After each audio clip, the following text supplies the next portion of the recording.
The golden light of a setting sun spilled through the windows of the Double H Ranch house as Faith Zimmerman stood at the kitchen basin. Her hands plunged into soapy water, her heart heavier than the cast iron pot she scrubbed.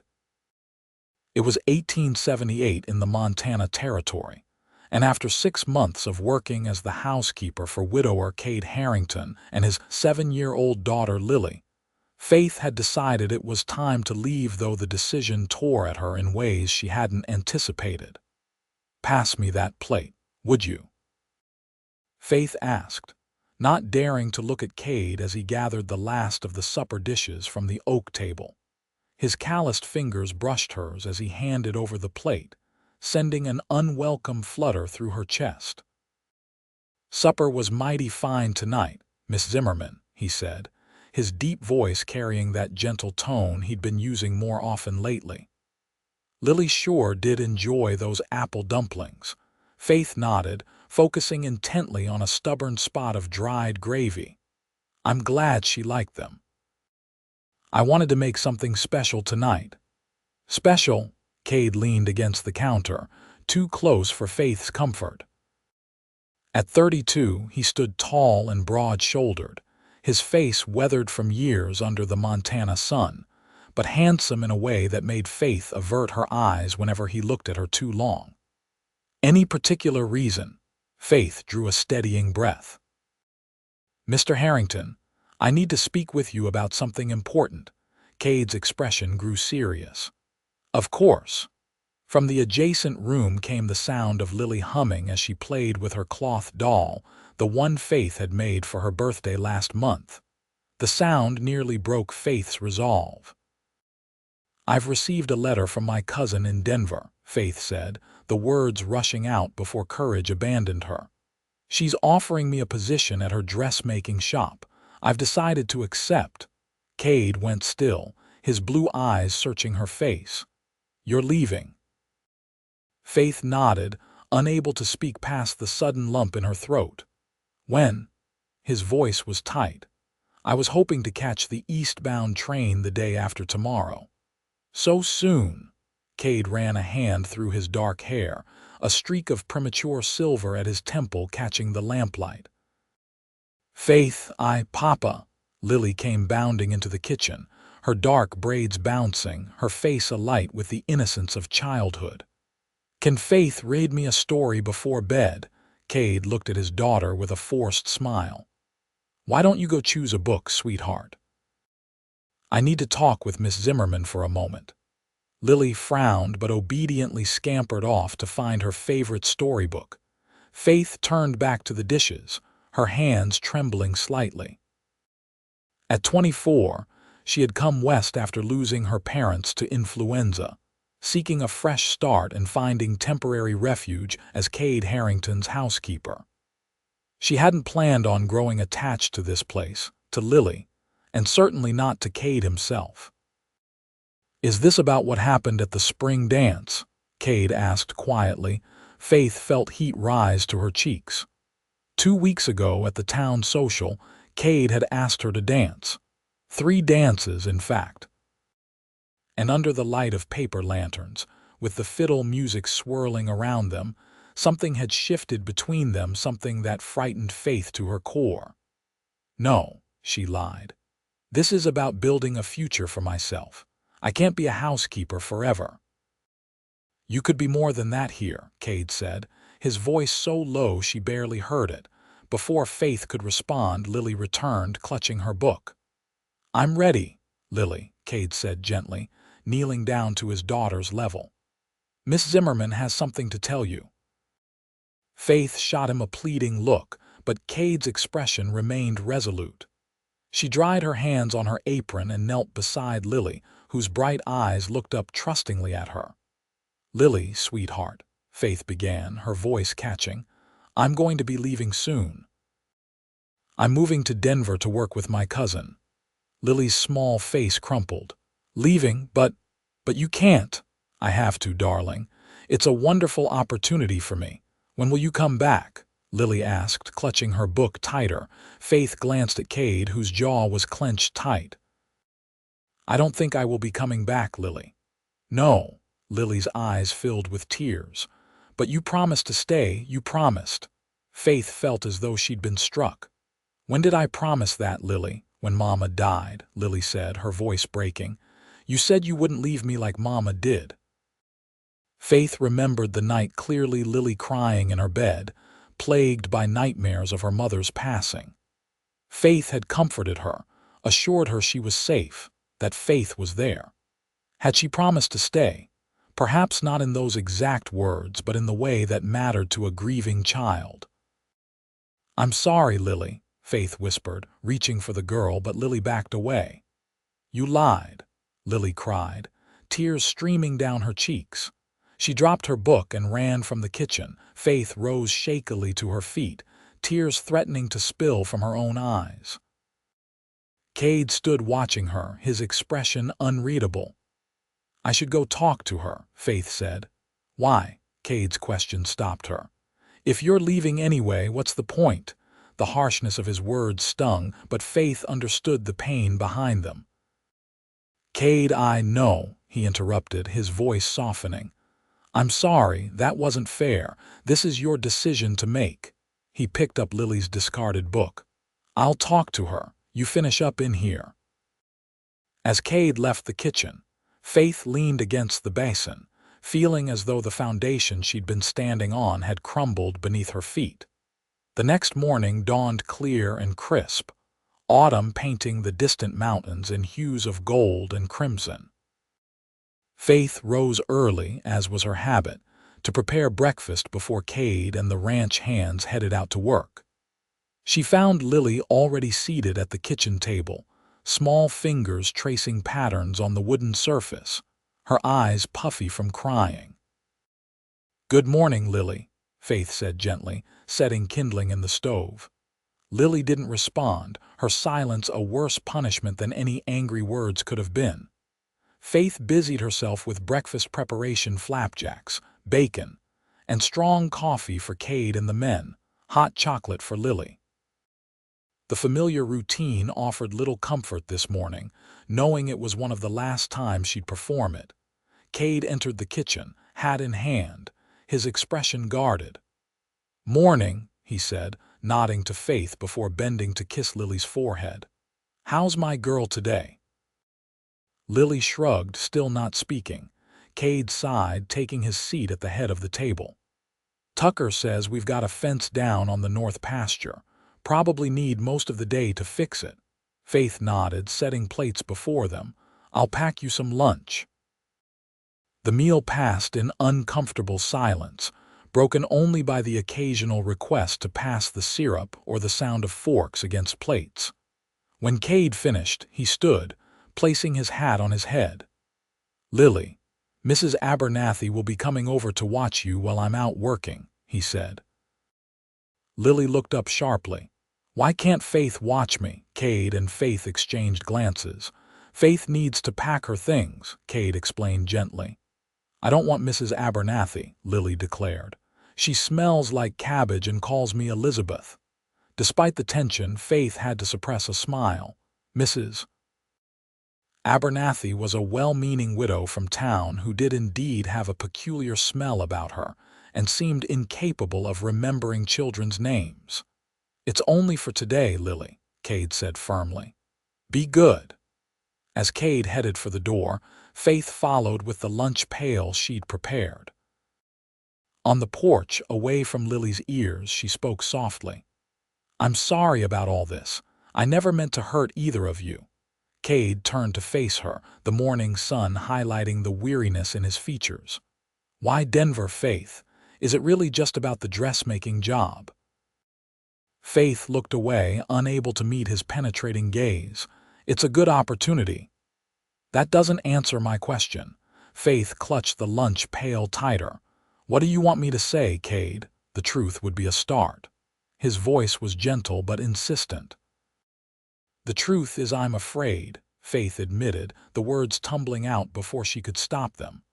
I'm afraid of staying here, of caring too much of. Of what? Cade stepped closer. Of replacing Clara, Faith whispered, naming Cade's late wife. Of never measuring up. of Lily resenting me someday. Cade's expression softened. Is that what you think would happen? Before Faith could respond, the sound of hoofbeats interrupted them. A rider approached the ranch house, dust rising from beneath his horse's hooves. Faith recognized Samuel Fletcher, the telegraph operator from town. "Mr. Harrington," Fletcher called, reining in his horse. "Urgent message from the railroad office. The bridge over Cottonwood Creek washed out in last night's rain. No trains running east or west for at least a week." Faith felt a strange mixture of relief and panic. No train meant no escape, at least not yet. Fletcher handed Cade a telegram. This came for Miss Zimmerman as well, from Denver. Faith took the paper with trembling fingers, breaking the seal to read the brief message. Her cousin's dressmaking shop had suffered a fire. While no one was hurt, the business would be closed for repairs for at least a month. "Bad news?" Cade asked, noting her expression. Faith handed him the telegram. "It seems the decision has been made for me. I can't leave tomorrow after all." Cade read the message, then looked at her with an unreadable expression. "So you're staying, for now," Faith said. "At least until the trains are running again and my cousin reopens her shop." A flicker of something hope perhaps crossed Cade's face before he nodded briskly. "I'll let Lily know. She'll be pleased, at least." As Cade spoke with Fletcher about the washed-out bridge and other town matters, Faith stood on the porch, wondering if fate was conspiring against her departure or offering her a chance to reconsider. That afternoon, Mrs. Abernathy arrived, smelling indeed of cabbage and calling Lily Lizzie within moments of her arrival. Faith, rather than retreating to pack as planned, found herself unable to leave Lily to the older woman's well-intentioned but absent-minded care. Instead, she suggested they bake cookies together, an activity that gradually coaxed Lily out of her sullen silence. "Are you really staying?" Lily asked as she carefully cut star shapes from the dough. Faith measured her words. "For a little while longer, yes." "How long is a little while?" Lily pressed, looking up with eyes so like her father's that Faith felt her resolve weaken further. "I'm not sure yet," Faith admitted, "but I promise I won't leave without saying a proper goodbye." Lily seemed to consider this, her small brow furrowed in concentration. "I don't want you to say goodbye at all," Faith smiled sadly. "Sometimes people have to move on, sweetheart, like Mama did." The innocent question struck Faith to her core. "No, not like that. Your Mama loved you very much, and she would have stayed with you forever if she could have." "Papa says Mama's watching over us from heaven," Lily said, carefully placing another star on the baking sheet. "Do you think that's true?" Faith nodded. "I believe it is." "Then she can see that you make Papa smile again," Lily said matter-of-factly. "He didn't smile for a long, long time after she went to heaven." Faith felt her cheeks warm. "Your Papa loves you very much." "He loves you too," Lily said, with the unfiltered honesty of childhood. "I heard him tell Mr. Bennetts so at the dance." Faith nearly dropped the rolling pin. "You must have misunderstood, Lily." Lily shrugged, unconcerned with Faith's discomfort. "Can we put cinnamon on these cookies?" Faith welcomed the change of subject, though Lily's words echoed in her mind throughout the afternoon.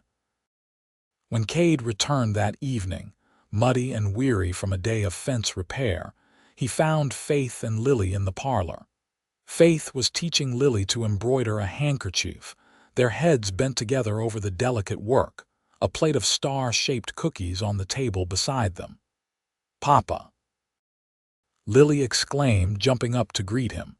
"Faith is staying, and we made cookies." Cade raised an eyebrow at Faith, who rose more slowly. "Mrs. Abernathy had to leave early," she explained. "Her sister took ill." "Hum," Cade nodded, the hint of a smile playing at the corners of his mouth. "And the cookies. Faith says baking is good for the soul," Lily announced. "And my soul was feeling very sad this morning." Cade's expression softened as he looked at his daughter. "Is your soul feeling better now?" Lily nodded vigorously. "Much better. Faith says she won't leave without saying a proper goodbye, but I'm going to make her want to stay forever." Faith felt heat rise to her cheeks as Cade's gaze shifted to her. "That's so. I should start supper," Faith said quickly, gathering the embroidery materials. "Already taken care of," Cade said. "I invited Bennett and his wife to join us. They're bringing a pot roast to thank us for helping with their barn raising last month." Faith felt a flicker of annoyance at not being consulted, followed by guilt at her reaction. This was Cade's home, after all.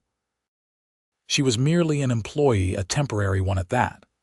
"I'll set another place at the table," she said, moving toward the dining room. "Two more places," Cade corrected her. "And Sarah Bennett specifically said not to worry about helping in the kitchen.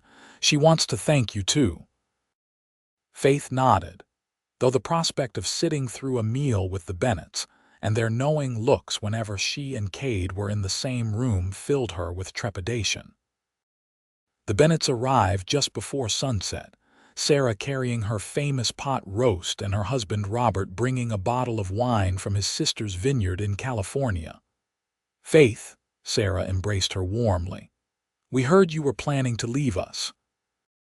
I'm so glad the bridge washing out has given us more time with you." Faith returned the embrace, genuinely fond of the kind-hearted woman. "It seems the decision was taken out of my hands, at least temporarily. Sometimes the good Lord knows what we need better than we do," Sarah said with a meaningful glance between Faith and Cade, who was helping Robert hang up his coat. Dinner proved to be less uncomfortable than Faith had feared. Robert Bennett was a natural storyteller, regaling them with tales of his recent trip to Helena, and Sarah kept the conversation flowing smoothly whenever it threatened to lag. Lily, clearly enchanted by the company, was on her best behavior, even eating her vegetables without complaint.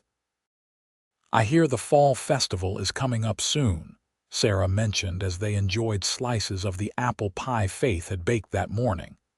"Lily, will you be entering the spelling competition again this year?" Lily nodded enthusiastically. "Miss Wilson says I'm the best speller in my grade." "She certainly practices enough," Cade said with pride. "Faith has been helping her every evening." Sarah beamed at Faith. "You're a natural teacher. Have you ever considered taking a position at the schoolhouse? I know Miss Wilson is looking for an assistant." Faith blinked in surprise. "I hadn't thought of that." "You'd be wonderful," Sarah continued, "and it would mean you could stay in Spring Creek." An uncomfortable silence fell over the table, broken only when Lily asked innocently, "Could she, Papa? Could Faith be a teacher and stay with us?" Cade cleared his throat. "That would be up to Faith, sweetheart." Robert, sensing the tension, smoothly changed the subject to the prospect of early snow in the mountains, but the seed had been planted in Faith's mind. After the Bennetts departed and Lily was tucked into bed, Faith found herself alone with Cade on the front porch. The night was clear, stars scattered like diamonds across the velvet sky, the air crisp with the promise of autumn turning to winter. "I should apologize for Sarah," Cade said, breaking the silence. "She can be a bit forward sometimes." Faith wrapped her shawl tighter around her shoulders. "There's no need. She meant well." "Would you consider it?" Cade asked after a moment. "Teaching at the school," Faith sighed. "Cade, I don't think, before you answer," he interrupted gently. "I want to tell you something." He took a deep breath. "When Clara died, I thought the light had gone out of my life for good.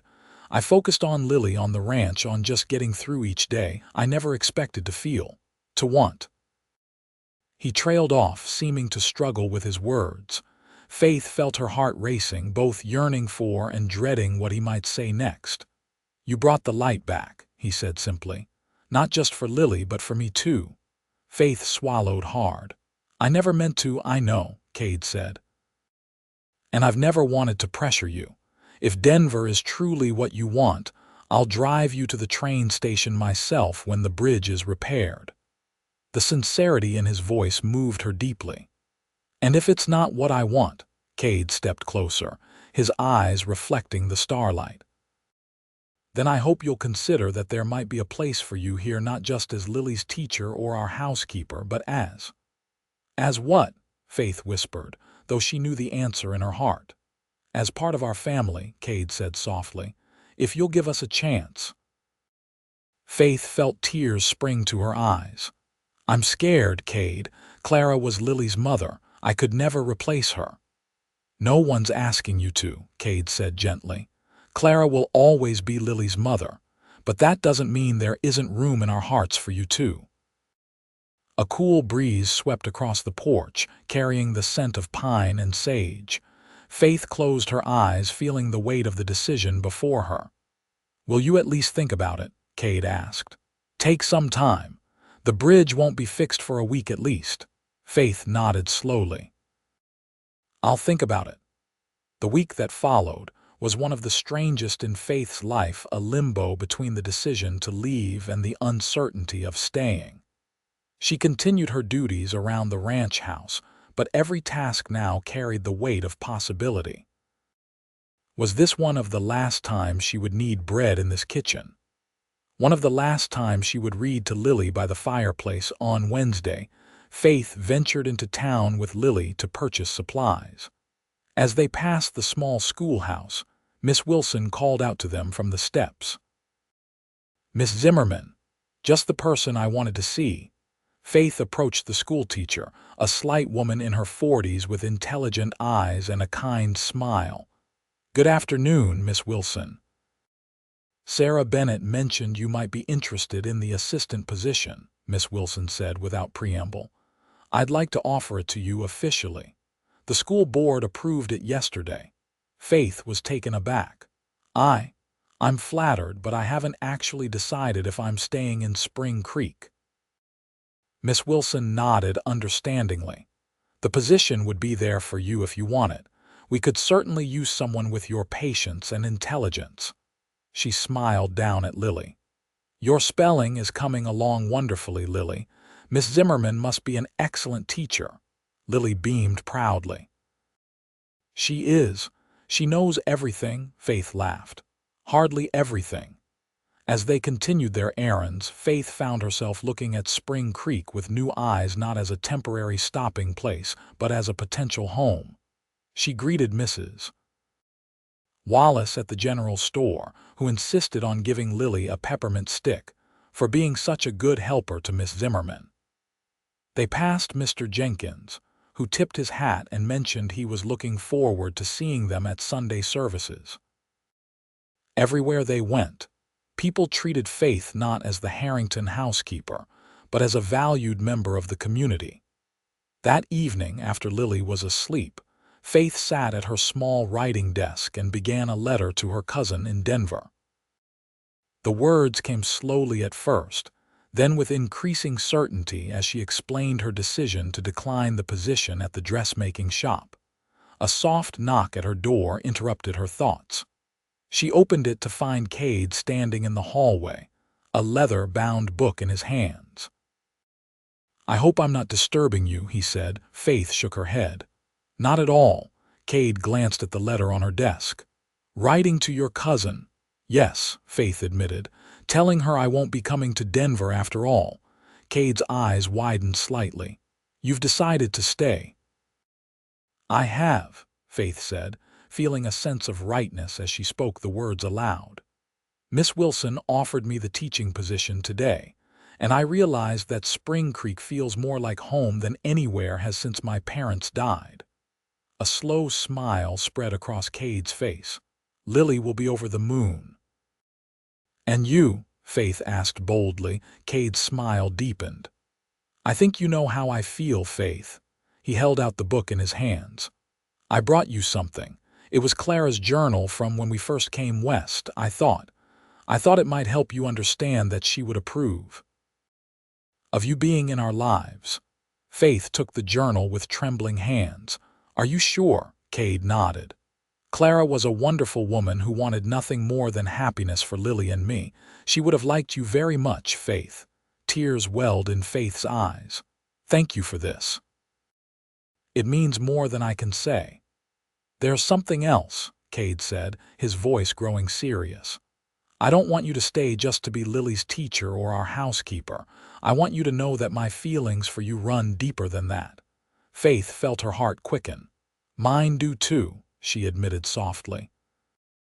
Cade reached out, gently touching her cheek. I'm not asking for anything right now. Just a chance for us to see where this might lead, at your pace. Faith leaned slightly into his touch. I'd like that. The autumn days shortened, and the cottonwood trees along the creek turned brilliant gold.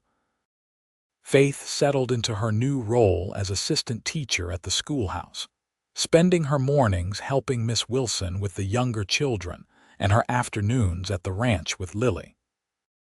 The arrangement suited everyone perfectly, especially Lily, who proudly told anyone who would listen that Faith was the smartest teacher in the whole territory. The fall festival arrived on a crisp October day, the town square decorated with corn shocks and pumpkins. Lily won the spelling competition for her grade, beaming with pride as Faith and Cade applauded from the audience. That evening, as fiddle music filled the air, Cade asked Faith to dance, just as he had at the spring social months before. You know, he said as they moved together beneath lantern light, I never thought I'd feel this way again after Clara died. Faith smiled up at him. I never thought I'd find a home again after my parents passed. And yet here we are, Cade said, his eyes reflecting the lantern glow. Here we are, Faith agreed. As winter settled over Spring Creek, the Harrington ranch house grew warmer and more welcoming than ever. Faith moved from the small bedroom at the back of the house to a more comfortable room closer to Lily's, a tacit acknowledgement of her shifting status from employee to family. On Christmas Eve, with snow falling gently outside and a fire crackling in the hearth, Cade asked Faith to marry him. Lily, who had been in on the secret, could barely contain her excitement as Faith, tears streaming down her face, said yes. They were married on a bright spring day with wildflowers blooming across the meadows and the promise of new beginnings in the air. Sarah Bennett organized the celebration, the entire town turning out to wish the new family well. As they stood together on the porch of what was now truly their home, Faith looked out at the land that had claimed her heart, at the man who had shown her that love could find her even when she wasn't looking for it, and at the little girl who had cried, "But you promised to stay," and changed her life forever. Are you happy? Cade asked, his arm around her waist. Faith leaned into him, watching as Lily chased fireflies in the twilight. Happier than I ever imagined possible. No regrets about Denver. Faith shook her head. My only regret was almost leaving before I realized what I had found here. Lily ran up to them, her hands cupped around a glowing firefly. Look what I caught. As the three of them bent their heads together to admire the tiny light, Faith knew with absolute certainty that she had found where she belonged. Not in Denver, not in the past, but here with Cade and Lily, building a future filled with love in the wild, beautiful Montana territory that had become her home.